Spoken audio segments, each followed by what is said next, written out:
Hello everyone, I'm back with a new video. Last week was an interesting week for the stock market. The market rallied after Jerome Powell's speech on Wednesday, but pulled back on Friday after a strong labour data was reported. Despite the retracement, S&P 500 held on and found support at a key level. So what does this mean as we enter the final month of the year? Are the bulls still in control over the bears? I have quite a fair bit of stuff to dissect this week as I was away last week, so do watch on this video as I share more in detail. Last Wednesday, Fed Chairman Powell once again reiterated that the Fed is looking at slowing the pace of rate hike as soon as December. This is sort of setting the table for a 50 basis point rate hike in the upcoming FOMC meeting on 13 and 14 December. Powell felt it is necessary to be prudent to slow down the pace of rate hikes given monetary policy takes time to filter through the economy, which I have previously shared. However, he also mentioned that the Fed will still have to hold the interest rates longer at a high level. Investors took Powell's speech positively as he appears to be less hawkish. As a result, the market rallied and S&P 500 punched through the 200 moving average resistance level. That itself is a bullish sign. But then on Friday, US reported a hotter than expected labour data. Non-farm payrolls increased 263,000 for the month, while the unemployment rate was 3.7%. For info, economists were expecting an increase of 200,000 on the payrolls number and 3.7% for the jobless rate. Wages were also hotter than expected at 5.1% on a year-over-year basis, well above the 4.6% expectation. This more robust than expected data is actually a blow to Fed's anti-inflation efforts, because high wages is a sign of inflation in the economy. Alright, I hope that explained the whipsaw movement we saw in the stock market last week. However, the sell-off was not too damaging as S&P 500 did not give up all the gains it had on Wednesday. And more importantly, it held above the 200 moving average, which is an important level. All in all, I felt the stock market showed strength and resilience last week despite Friday's sell-off. So what's next? As shared last month, I am of the view that the market will likely not create a new low from now till the next FOMC meeting, and it should remain at a tight range, which it did. I still stand by this view at the moment. In the next 1 week, bulls and bears will likely be fighting around the 200 moving average for S&P 500, which is a good thing for options sellers like me as we benefit from stocks trading sideways or moving slightly up or down. Currently, I think we are at a point where it's too late to chase the upside and too late to short the market as S&P 500 is at a critical level. I would think it's best to wait for the next opportunity. Anyway, for the former, if you are a bull and had managed to ride the uptrend since early November, you would have profited a fair bit, and it's probably time to take some profits. Personally, I have traded the upside for Tesla, which I will share more later. As for the bears, I am of the view that this is probably not the time to short the market yet, because bulls have an upper hand. As number 1, S&P 500 broke above 200 moving average, and number 2, it retraced back and held the 200 moving average. These are two bullish signs. The next potential movement will only likely come during the week where CPI data is going to be released, as well as FOMC meeting, which is the week starting 12th December. With all being said, do note that S&P 500 index has not yet decisively cleared its 200-day line and is hitting the top of a downward trend line. Bulls should not get too aggressive until there's clear indication of a longer-term upward trend. Alright, moving on to the technical segment. For SPY, I would like to show you two trend lines. First, it's on the weekly chart. Can you see that red dotted downward trend line? SPY has just hit the trend line last week. The last 2 times when we tested it, it was followed by a decline. Will it happen again? I don't know. The point here is, it's good to be cautious. On the daily chart, it is painting a similar situation, as SPY hit the downward trend line that started from January 2022. Bear in mind that we got rejected during the last 2 occasions where this trend line was tested. Personally, I feel whether SPY will break above this line will largely be dependent on the next CPI data and FOMC meeting. Let's say we receive some good news from the CPI and the Fed, I think there is a high probability that we will fill the gap at the top between 418 and 419. And to be honest, I wouldn't even be surprised if it shoots all the way up to 429, where the next heavy resistance is at. So bears do keep a lookout for the chart movements and set stop loss if necessary. As for the downside, the 200 moving average, which currently sits at 401, should offer some form of support, together with 398. To me, this area of 398 to 401 is quite crucial. If it doesn't hold, we could potentially drop all the way to 389 and even hit the gap at 381 to 385. That's about 20 points of downside from the current level of 406. Lastly, I thought I should use this chance to talk about VIX, which is the fear index. At the moment, it has dropped below 20. From this point, there is a possibility of a double bottom pattern. If confirmed, it is a bullish sign for VIX, which means a bearish sign for the stock market. Okay, at this point, if you have learned something, please help to hit a like and subscribe buttons. I'm hoping to achieve 500 subscribers soon. Alright, to sum things up for SPY, we are currently sitting at the edge of a cliff based on weekly chart, daily chart, and even the VIX. We could fall anytime with a slight push.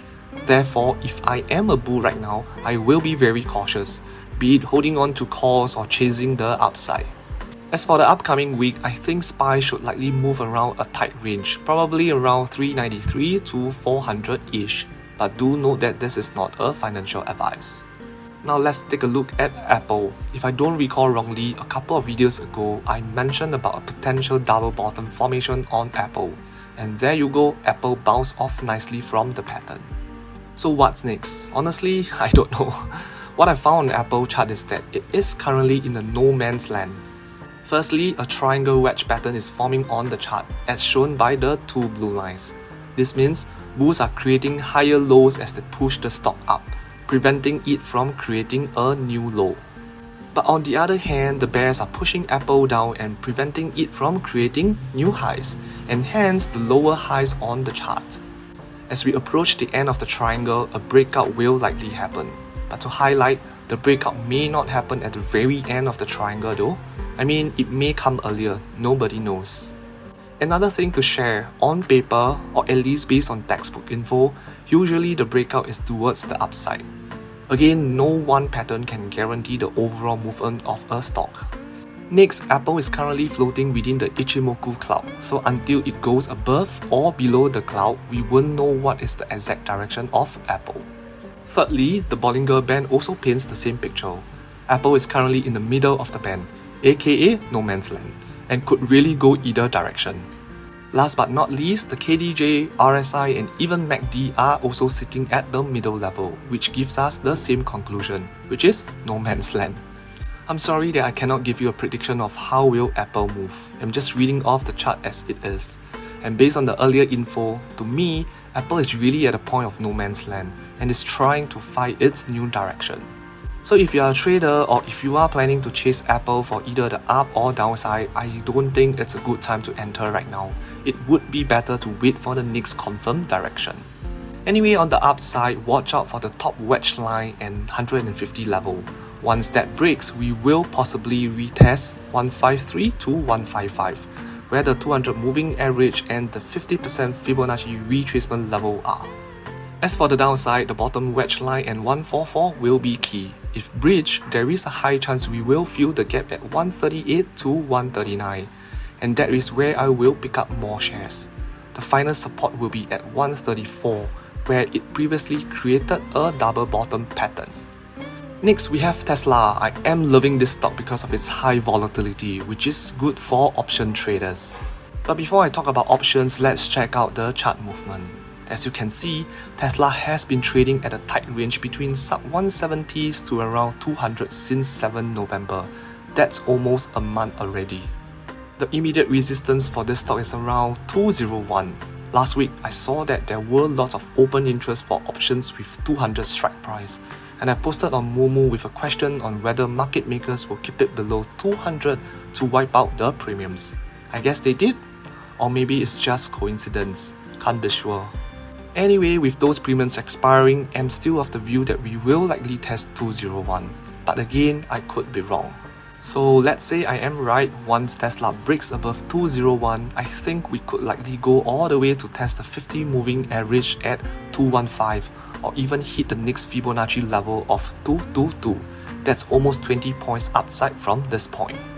On the other hand, Tesla may get rejected at 201 and just chop around a current tight range for another week before the next CPI data. Prior to that, I think there is a low possibility of Tesla breaking below 166. At the max, we could just feel the little gap at around 170 to 172.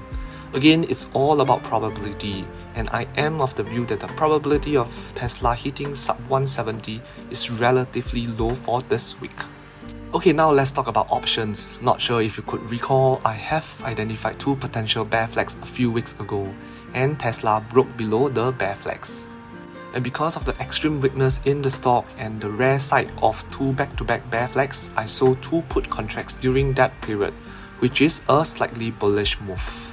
The reason is rather simple: be greedy when others are fearful. Okay, on a serious note, at that point, I saw that Tesla was extremely oversold, and as shared, two consecutive bear flags are kinda rare.